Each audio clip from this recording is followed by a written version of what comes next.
Today I get to use my favorite custom tool of all time.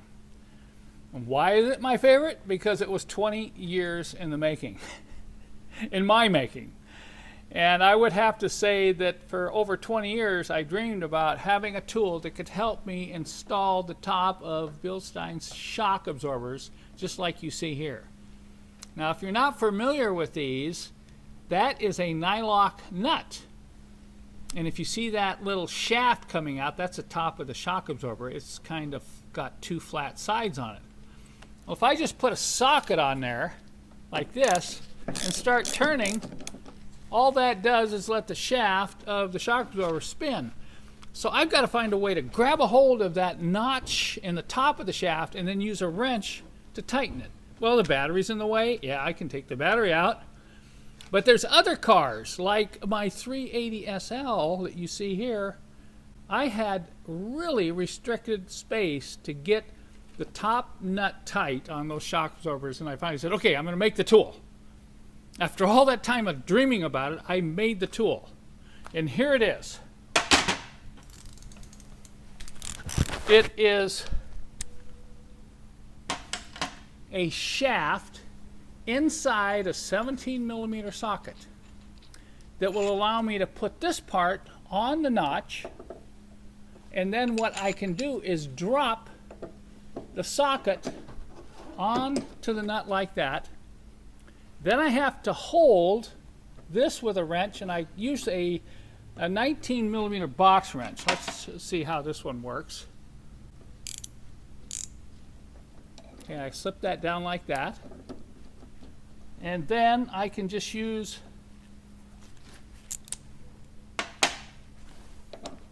a ratchet to hold the top here. Now I know you're looking at that and you're saying, well, Kent, that's a lot of rigmarole there. Well, watch how this works.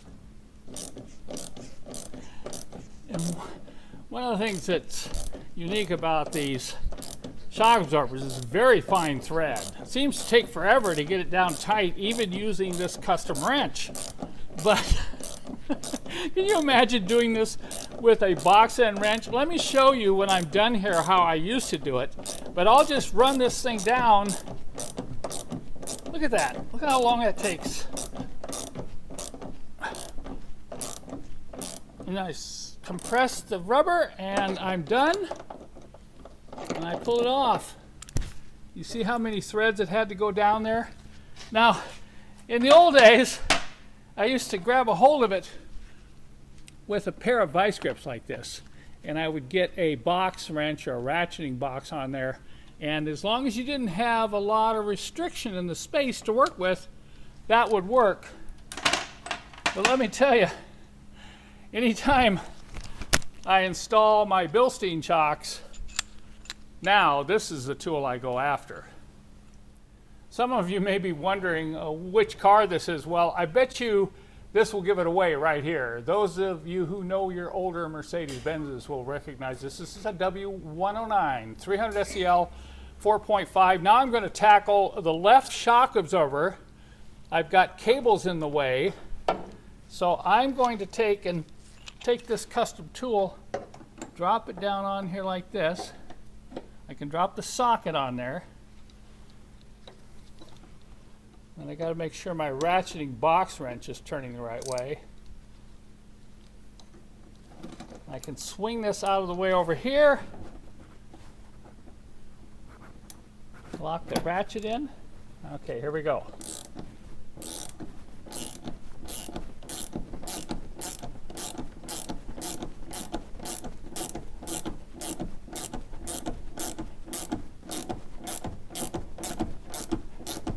Now, I'm even working up a sweat using this custom tool.